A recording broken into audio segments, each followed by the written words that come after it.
matagal na natin hindi napapalitan to. Tapos ang gagamitin natin ito sa Lidoso. Yan. Tanggalin na natin. Nabawasan na natin itong gear oil na to. Tanggalin na natin.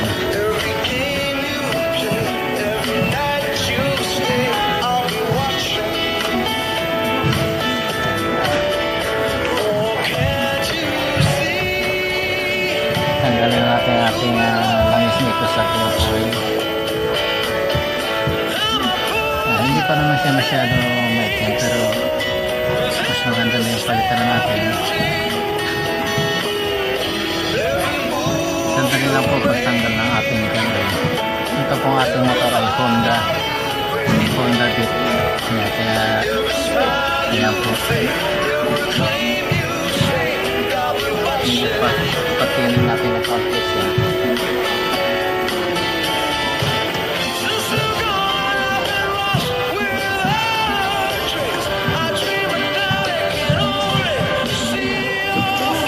Konti lang naman na isa, medyo may tinitig na konti. Kailangan na natin siyang palitan.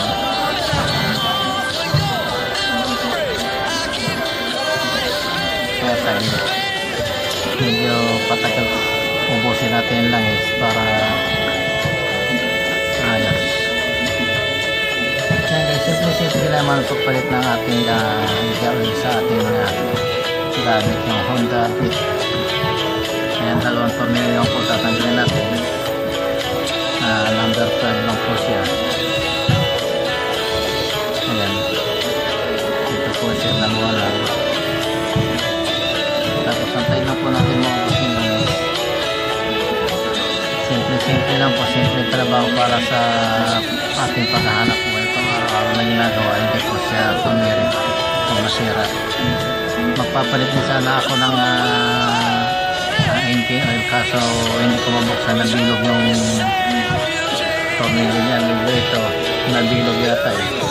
Kaya bukas natin yung sa mechanic, kung ko na lang pabubuksan at papalitan na rin natin ng tornilyo para sa susunod na change oil medyo tayo na ulit. Medyo madali lang siya, simple siya.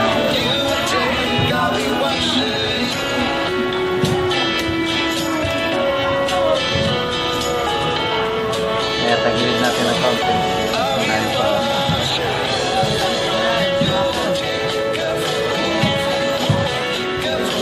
Medyo maiilan dito sa ating lugar. Kaya pasensya na kayo. At hindi kayo masyadong makakalihan.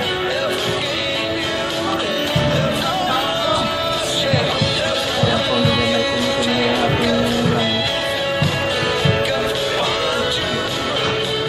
Bilis naman po magpalit ng langis dito. Ayan po. May isang araw hindi ko na i-video sa inyo, napapalitan ko na sila ng ito, pinabuksan ko rin, pinalitan ko ng yung tinatawag na bula, tapos yung belt niya para sigurado tayo. Bukas yung langis naman ang papalitan natin kasi hindi natin buksan, baka papalitan natin ng brake yan kasi medyo malalim na siya, mahaba na yung adjuster niya. Pero pwede pa naman siya, kaso tingnan natin, pabubuksan natin doon sa mekaniko kasi hindi pa ako nakapagbukas ng ganito yung scooter. Hindi pa ako nakapagbukas niyan kasi yung dati nating motor ay kwanta yung clutch. Ito kasi automatic. Yan tayo sa tingnan nyo yung langis natin na tingnan nyo guys, medyo may pinito na konti. Hindi lang konti, siguro medyo may pinito na talaga. Konti lang naman yung gear oil natin na nilanggal yan kasi maliit lang naman yan. Ito yung gear oil na to ay 120 ml to. Binawasan natin kasi sumusobra siya. Ginawa lang natin ito ng 110 ml. Binawasan natin natin para umiksakto siya doon sa gear niya. Kasi dapat ang laman nito ay sa 110 lang. babalik na po natin yung ating tornilyo. Ayan na, wala na siyang langis.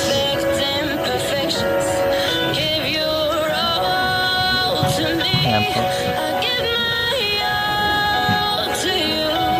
Dito po pinapadaan yung langis sa taas. Ito, iipitan muna natin to.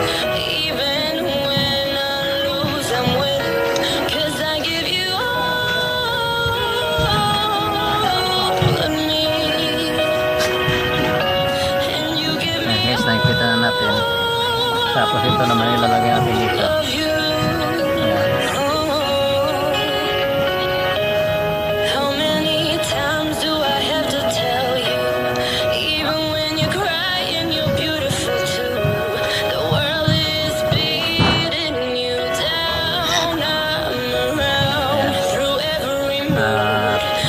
Nailagay na natin yung langis guys sa loob ng ating sa loob ng ating gear. Kaya tatakpan na po natin siya. Ngayon ready to rock ngayon bago mabubukas. Ito kasi yung motor na to guys, ay ginagamit natin ito sa ating pansamantalang trabaho. Habang hindi pa tayo nakakapasok na sa pandemya, ang hirap mag-apply. Kaya ito muna pansamantalang nag-ride tayo. Isa tayong rider. Yung tawagin natin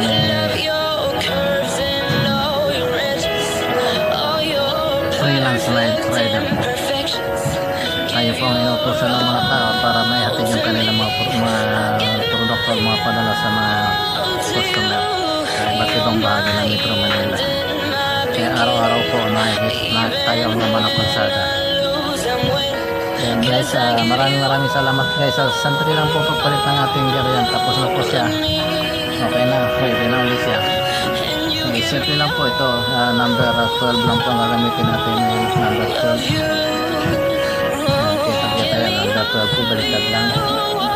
Saka 110 gear oil. Ito po, binawasan natin 110 lang natin.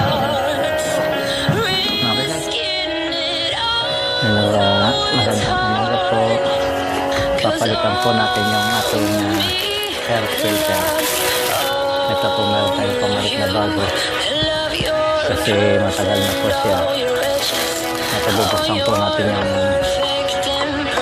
ating air filter. Marumi na po kasi ito sigurado. Ito simple lang po pagpalit niya. Nakamping tornilyo lang pagtatanggalin. Tapos yun na po.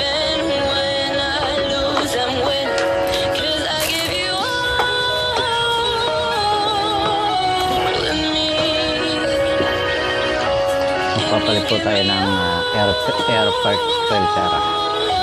ng ating motor.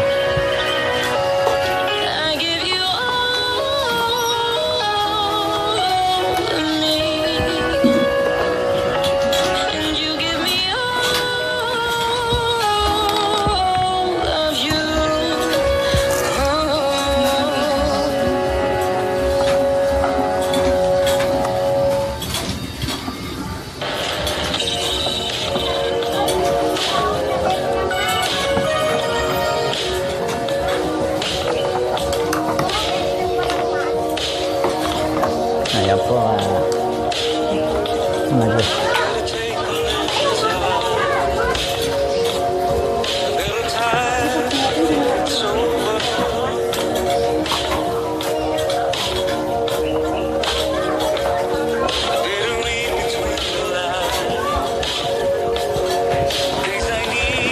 simple lang po tayo, simple lang po papalit.